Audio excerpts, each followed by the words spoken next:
A White-sziget halászai és tengerészei között jár egy mondás: a tenger mindig visszaadja, amit elvesz. De 1996. november 2-án a Solent-szoros sötét és jéghideg vize megtörte ezt a szabályt. Vagy talán soha nem is volt rá szüksége. Damien Nettles 16 éves volt, egy 193 centis szelíd óriás, aki 30 évvel ezelőtt ezen az éjszakán vált köddé Coves főutcáján. A rendőrség szerint egyszerűen a vízbe esett, de a kikötőmester és a családja elvégezte a számításokat. Az árapálynak vissza kellett volna hoznia a testét. Ha a tenger nem vette el Damient, akkor valaki a szárazföldön tette meg. Ma percről percre rekonstruáljuk Damien utolsó éjszakáját, és feltárjuk a bizonyítékokat, amiket a hatóságok hagytak elveszni. Ahhoz, hogy megértsük a tragédiát, vissza kell mennünk a Gurnardi családi házba. 1996. november 2-án kora este Damien Nettles számára ez egy izgalmas szombatnak indult. A 16 éves fiú éppen csak kezdte felfedezni a függetlenséget, de Valerie és Edward Nettles számára ő még mindig a védelmezni való fiúk volt. Azon az estén Damien édesapja Edward vitte őt autóval a barátjához, Chris Boonehoz, East Coastba.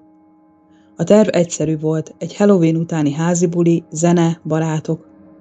Damien egy fekete fleece kabátot és egy farmert viselt. Nála volt a kedvenc fényképezőgépe, és, ahogy egy kamaszhoz illik, tele volt energiával. A kimenő éjfélre szólt. Valerie Nettles később elmondta, hogy Damien nem volt az a lázadó típus, tartotta magát a szabályokhoz. Nem volt oka feltételezni, hogy ez az este más lesz, mint a többi. Amikor Damien 19 órakor kiszállt az apja kocsijából, még minden rendben volt. Edward látta, ahogy a fia besétál Chris házába, és valószínűleg álmában sem gondolta volna, hogy ez az utolsó alkalom, amikor apa és fia élve látják egymást. De a buli, ami olyan jól indult, hamar furcsává vált.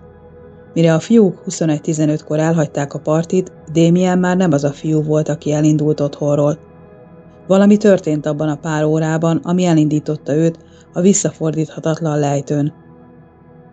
Éjfél elmúlt. A Gurnardi házban a szülők hiába várták a kulcs csörrenését az árban. Damien soha nem késett, és soha nem hagyta volna aggódni a szüleit.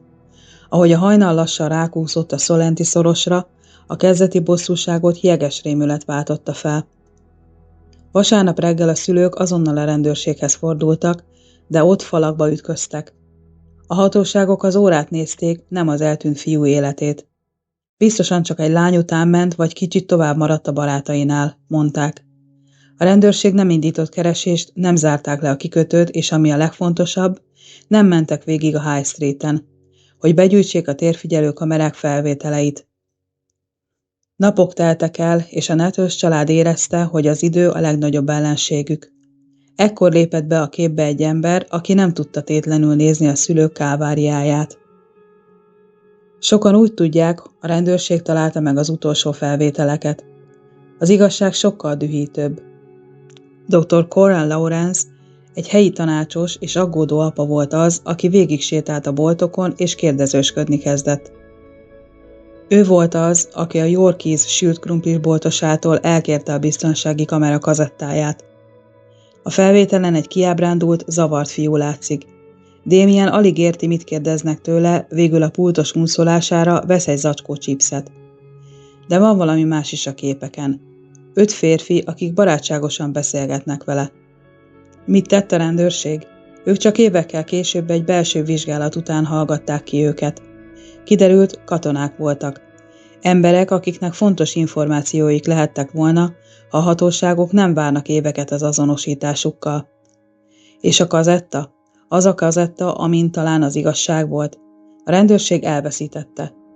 Valerie Nettles, Damien édesanyja 2005-ben hivatalos panaszt tett. A válasz? A tisztel, aki elhagyta a bizonyítékot, már foglalkoznak, de Damient ez nem hozta vissza. Nézzük a tényeket, amiket az e-mailek ezrei és a szemtanúk vallomásai őriztek meg. 22 óra. Damient ittasnak látják a Yorkiesban, rendelés nélkül távozik. 22:30. Damien és legjobb barátja Chris Boone elválnak a Granville Roadnál. Ez az utolsó pillanat, amikor Damien egy barátja mellett biztonságban van. 23:15.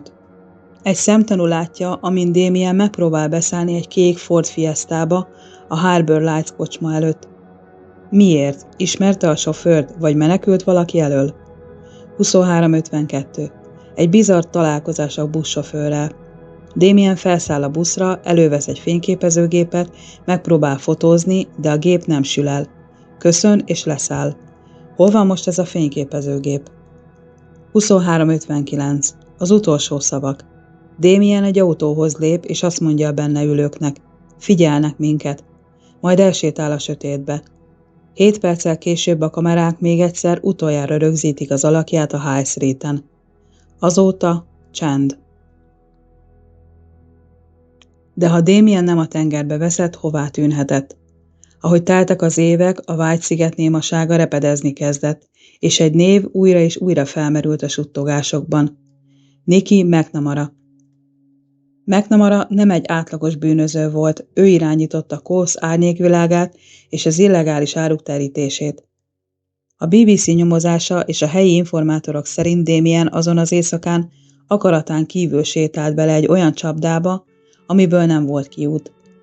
Az elmélet szerint Damien valamilyen tiltott szert kapott, talán belecsempészték az italába, vagy kényszerítették rá, ami megmagyarázná azt a kiábrándult, zavart állapotot, amit a kamera is rögzített. De van egy még sötétebb verzió. Tanúk állítják, hogy Damien azon az éjszakán olyasmit látott a kikötőben, amit nem lett volna szabad. Egy illegális szállítmány érkezését. McNamara emberei pedig nem kockáztathattak. A szóbeszéd szerint Damient egy régi vágóhídra vitték. Ott bántalmazták, majd amikor rájöttek, hogy túl messzire mentek, a pánik vette át az uralmat. A szigeten ekkoriban több építkezés is zajlott. A helyiek esküsznek rá, hogy Damien testét egy frissen öntött betonpadló alá rejtették, elásva az igazságot egy alapzat mélyére. 2011-ben a rendőrség végre lépett. 5 férfit tartóztattak le McNamara köréből. Házkutatásokat tartottak egy farmon, sőt, még a beton feltörése is szóba került. De a falak összezártak. Senki nem beszélt. McNamara 2002-ben mindössze 33 évesen meghalt túladagolásban, és úgy tűnt, a titok vele szállt a sírba. De Valerie Nettles és a BBC kutatói szerint McNamara nem egyedül vett részt a bűncselekményben. Vannak emberek Cowesban, akik ma is ott sétálnak a High Streeten, akik ma is ugyanazokba a kocsmákba járnak, és akik pontosan tudhatják, hol van Damien. A kérdés csak az, mikor törik meg végleg a hallgatás 30 éves átka. Ki volt Damien Nettles? Volt barátnője Abby Scott szerint egy szelíd óriás, de Abby észrevett valamit a szakításuk előtt. Damien megváltozott. Egy idősebb társasággal kezdett lógni, olyanokkal, akik talán bevezették egy világba, amire nem állt készen. Gemma Nunn, a lány, akivel az eltűnésekor járt, elárulta, a rendőrség soha nem kérdezte őt Damien magánéletéről. Nem kérdezték a barátokról, nem kérdezték a lehetséges konfliktusokról. A hatóságok az első pillanattól kezdve a legegyszerűbb választ keresték, a vizet. De Harry Wrigley kikötőkapitány szerint a Solent bonyolult, de kiszámítható. Ha Damien beleesik, a víz visszaadja a testét. De a tenger néma maradt. Valerie Nettles ma is őrzi ezt a több ezer e-mailt, ami a fia ügyével kapcsolatban íródott. Számára ez nem egy régi akta, hanem az élete. A rendőrség azóta bocsánatot kért a mulasztásokért, és elismerték, valami bajoslatú történt azon az éjszakán. 30 év telt el. Cowes utcáin ma is ugyanazok a lámpák világítanak, és a Solent hullámai ugyanúgy verődnek a parthoz. Valaki tudja, mi történt a fiúval, aki chipset evett az esőben, és aki félt, hogy figyelik. Szerintetek mi történt abban az utolsó 20 percben, ami elveszett a kazettáról? A katonák tudtak valamit, amit nem mondtak el? Vagy a figyelnek minket mondat egy valódi fenyegetés volt? Írjátok meg a véleményeteket, ne hagyjuk, hogy Damien emléke is elvesszen, ahogy a bizonyítékok. Ez volt Damien Nettles története. Köszönöm, hogy velem tartottatok, Találkozunk hamarosan.